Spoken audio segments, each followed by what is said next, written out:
नाही, आता मंत्रिपद महामंडळ बघा, सुरुवातीला 2024च्या निवडणुकीनंतर मला अपेक्षा होती. खरं म्हणजे 2014ला देखील अशाच पद्धतीनं सगळ्यांनी एकत्र येऊन मग पक्षासाठी प्रामाणिक आणि कडवटपणे काम करायचं नाही का? हे काम करत असताना अनेक गटातटाची माणसं पक्षात येत असतात आणि सगळ्यांनी मिळून घेऊन जर आम्हालाच बाजूला करायचं आणि वरिष्ठांनी त्याची दखल घ्यावी, हे कितपत योग्य आहे?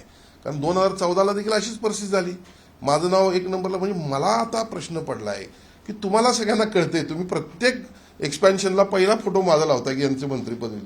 कारण माझी सिनियरिटी आहे, माझं पक्षासाठी योगदान आहे, पक्ष वाढवण्यासाठी मी प्रचंड कष्ट केलेला आहे. आणि असं असताना 2022ला देखील 2022ला अख्खं कोल्हापूर उलटं मी एकटा अंगावर घेतले सगळ्यांना. माझ्या घरावर मोर्चे आले, नंतर एक एक एक एक एक एक सगळे आले पक्षात. पण पहिला कोण होतं? हा राजेश क्षीरसागरच निधड्या छातीनं लढला ना सगळ्यांशी. आता होत असताना वरिष्ठांना देखील काही अडचणी असतील मी समजून आहे. पण ठीक आहे, अडचण एकदा असू शकते. आता साहेबांनी जाहीर केलेलं आहे, मला साहेबांना कुठला दोष द्यायचा नाही आहे.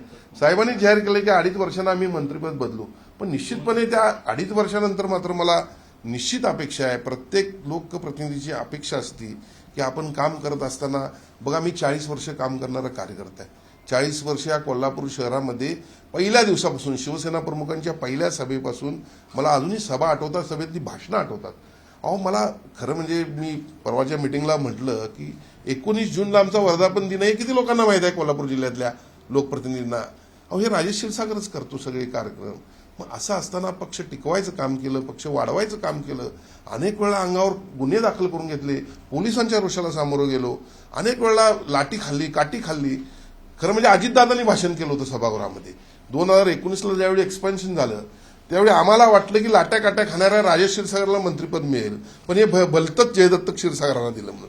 म्हणजे अनेक लोकांना कळतंय, विरोधकांना कळतंय, मीडियाला कळतंय. आता मी देवाला विनंती करतो की माझ्या नेत्यांना पण हे कळून दे.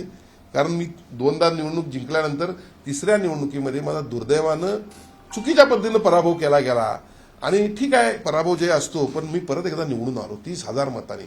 माझ्या विरोधात केवढं मोठं कांड रचलं जाते सातत्यानं, म्हणजे अनेक गोष्टी केल्या जातात. पण जनतेचा माझ्यावर विश्वास आहे. आज मला माझ्याकडे बघून कोल्हापूरची महानगरपालिकेची सत्ता देखील जनतेनं दिली. असं असताना मला वाटतंय की बाबा मी कुठं कमी आहे, मेरिट माझं नाही आहे का?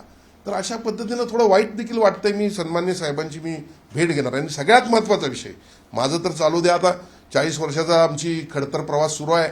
बघू, देवाला आम्ही प्रार्थना करू की आणखीन चांगलं काम करण्याची संधी दे. पण माझ्या कार्यकर्त्यांना मात्र महामंडळ मिळाली पाहिजे. कारण आज जे कोल्हापूर शहरातले माझे कार्यकर्ते आहेत त्यांनी सातत्यानं, मला आठवतंय सीमा भागाच्या लढाईसाठी जवळपास 15-20 दिवस कारावास भोगून आलेली मंडळी सगळे आहेत. यांचा विचार झाला पाहिजे.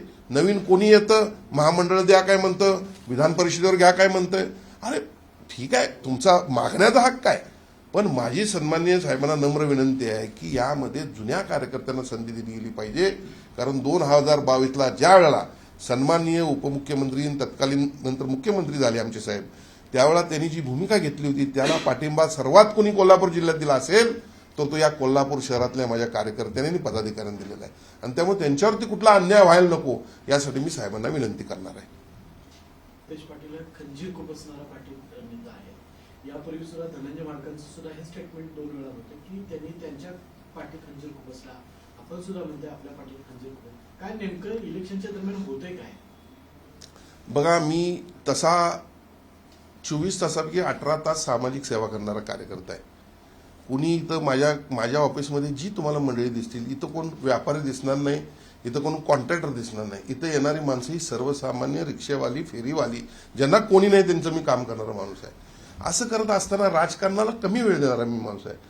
हे सगळं करत असताना बाबा तुमच्या मतदारसंघात आम्ही कुठं लक्ष देतो, तुम्ही आमच्या मतदारसंघात लक्ष द्याला. आणि त्या पद्धतीनं आम्ही काय एकमेकाशी कधी दुश्मन नव्हतो. कॉलेजमधनं आम्ही एकत्र होतो. मी असेल, महाडिक असतील, सतेज पाटील असतील. पण मुन्ना माडिक जे म्हणतात ते पण सत्यच आहे. कारण बघा 2005ला 4ला जी निवडणूक झाली विधानसभेची, कोण होते? बंटी पाटील. त्यांना महादेवराव माडकांचा सपोर्ट मिळाला. आणि सगळ्यात महत्वाचं, मी माडिक विडिक सोडून द्या, मी ते म्हणणार पण नाही, शिवसेनेच्या पाठिंब्यामुळे सतेज पाटील पहिल्यांदा आमदार झाले. शिवसेनेचं बोर्ड धरून पहिल्यांदा विधानसभेत निवडून आले. व्यक्ती कधी श्रेष्ठ नसती, पक्ष श्रेष्ठ असतो. आणि त्यावेळेला सगळी शिवसेना अख्खी घेऊन गेली. हे त्यांची कार्यपद्धती आहे, चुकीची आहे. बरं 2009ला मी निवडून आलो, तुमच्या घरात तुम्ही होता, आमच्या घरात आम्ही 2019ला अशा पद्धतीनं चुकीच्या पद्धतीनं कोल्हापूर शहरामध्ये जे काही घडलं, मी स्वतः कुठं दंगलीत होतो का? नाही. मी कधी जातीवादी आहे का? कधीच नाही. माझ्या जीवनामध्ये कुठला जात धर्म मी केला नाही. कारण शेवटी बघा, शिवसेना प्रमुख म्हणायचे, मुसलमानांच्या बाबतीत देखील शिवसेना प्रमुख म्हणायचे की या देशावर प्रेम करणारा मुस्लिम आमच्यासाठी हिंदू आहे आणि आम्ही त्या भूमिकेतून काम करतो, आमचे विचार ते आहेत.